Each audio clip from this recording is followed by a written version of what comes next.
Well, hello, accounting students. Here we are already in week 4. These classes really do go fast. So just a quick video here as we're in this week 4, module 4, and talking a little bit about what we're doing this week. I'm shooting it on Wednesday, but I do want to talk kind of about some other things in general with the class so far, now that we're just a little bit beyond the midpoint of the course. First of all is the quality of the work. You guys are doing a great job, outstanding job, especially with the written assignments. When we have those, those assignments, sometimes we'll have more problem-oriented assignments where you actually do some accounting and play with that. And other weeks we have these topic papers. The topic papers have been excellent, so great job there. Also, in Module 3, we had an assignment that was more accounting math-like. And just to be careful, I think we will have 1 or 2 more of these coming up in the future. I think I have one in Module 6 and maybe 7 before we finish the class. But those, when you look at the assignments for those learning activities, and I'm referring back to the textbook. Be careful. The textbook is kind of confusing. In the back of the chapter, there are problems, and then there's a series of, 10 to 15 problems, and then there are questions, and they'll have another, 10 to 12, 15 of those. They will have the same exact number. So let's say it's chapter 10, it'll be problem 10.1, but there'll also be a question 10.1. So make sure that when we do have those assignments where I'm referring to something in the back of the book, I'm going to tell you in like really big, bold terms, this is a question or this is a problem. And make sure you're going to the right set at the back of the chapter to do that. There was a couple of you when we were doing the problems actually did the questions. So, but I did give you points for that because you did a great job on those particular questions. In general, what they tend to be is the questions are more word and narrative oriented, and the problems are more accounting, numbers, and that kind of stuff.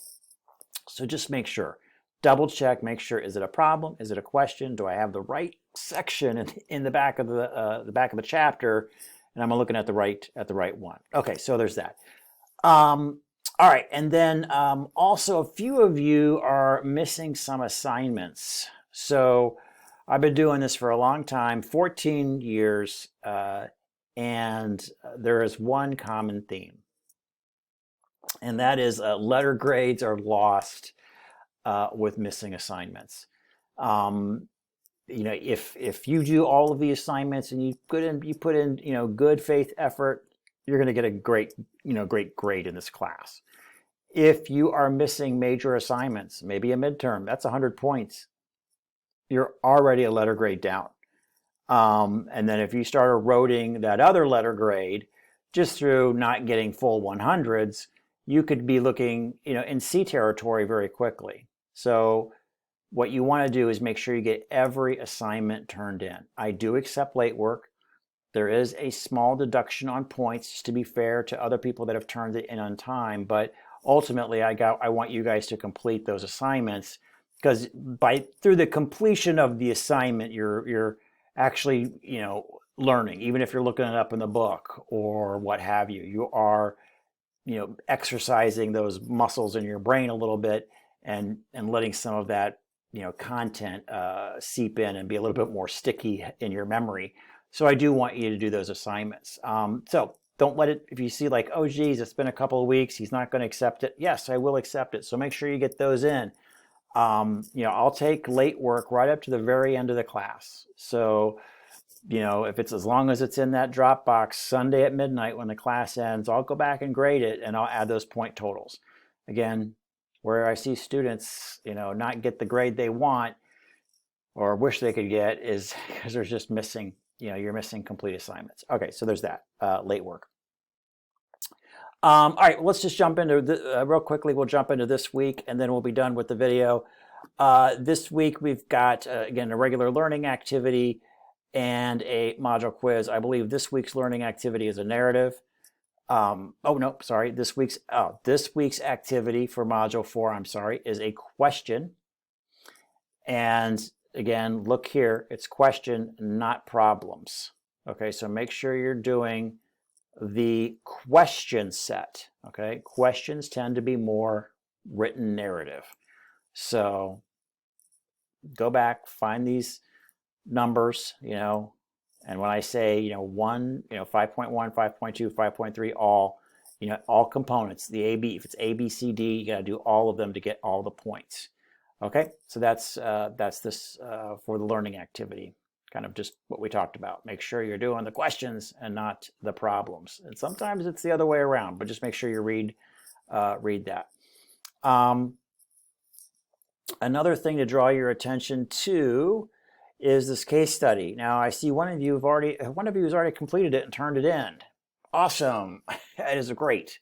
I have not graded it yet, but these case studies. I want to give you more time to play with it and think about it. So it's, I think it's unfair for me just to introduce it to you and then have it due that week. So this one will be actually due next week on February 12th. So feel free to take your time in there. Let me scoot this box over just a little bit so you can see that. All right, so in this case, you're going to download the PDF, read about the case, and in order to get the points for the case studies, it's pretty easy. Just do what the instructions say. Even if the answer is, wrong, as long as you are supporting what you're saying, it's coming from the actual case study, you're going to get full points for that. So it's kind of a easy 125 points. Just as, again, where students have gotten points off is they don't meet the parameters of the assignment. And in this case, you want to have at least, the first thing I'm looking at, is there a full paragraph? Or did they just give me a 2-sentence answer? Well, if they gave me 2 sentences, I know I'm already getting points. I'm going to be deducting points. Then I'm looking at what those 2 sentences say. They better be like really rock star sentences to maintain a lot of the points left that I've already taken off for not having at least a nice full paragraph. So what is a full paragraph? I think we all kind of know what a full paragraph looks like, but if you wanted to put a sentence count on it, I would say it's going to be around 5 sentences. Might be 4 really great sentences, but about 5 sentences is going to get you to where you need. If you need 6, or typically I'll have students do a couple paragraphs on some of these. I wouldn't necessarily go more than 2 full paragraphs. If you're doing full, you're probably doing extra. You should be able to answer these questions to their completeness within 2 nice paragraphs. And in some cases, 1 really nice paragraph, you can answer that. So take the time over this week to work on that case study, and the end of next week to kind of let these soak in and maybe answer some of these questions, a few of them every few days. I don't want you to get discouraged. Some of these case studies that we have are very complicated, and they're going to throw a lot of information at you, and you're not going to know what to do with it.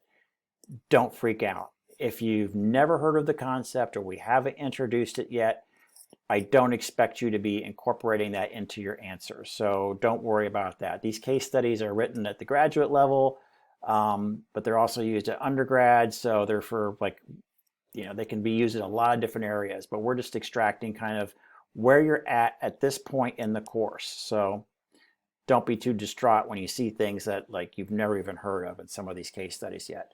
But there's going to be enough that you're going to be able to answer the questions that are posed to you, for the completion of the assignment. So, all right. So I think I beat that to death for the case studies. All right, well, that pretty much covers it for this week. And if you guys have any questions about your grades on the assignments, let me know. Oh, the one thing I was going to say too is that with Module 3, we did some problems. I'm going to post the answers down below on this page. So look for the answers if you want to look kind of the full answers for those assignments. As I've mentioned before, that you can get a perfect grade but not have the correct answer as long as you're good faith effort and you're putting forward kind of a decent application of what we've learned in that particular chapter or module or video, you're going to get the full points. So I'm not going to like, oh my God, you missed it by $10 and deduct points from you. But if you're curious, like, well, did I get the problem exactly right? Or how did they set it up? How did Chris recommend setting it up? Because sometimes there's different ways to get the same answer. Feel free to take a look at that if you want to know kind of my opinion on some of these learning activities where we're doing more accounting, math type stuff. All right, guys, that's pretty much it for this week. Everybody have a great week, and I'll check in with you later.